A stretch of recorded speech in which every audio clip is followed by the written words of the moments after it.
Hello guys, welcome to our channel. Today I am going to show you how to put a white background on Instagram history. Okay, so let's get started.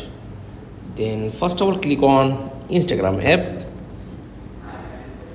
Okay, click on plus icon, tap on camera, click on image. Okay, tap on three dot option, click on draw. Okay, then your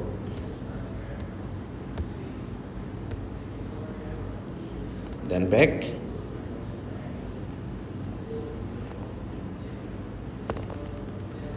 click on draw, choose on white, then background customize and white.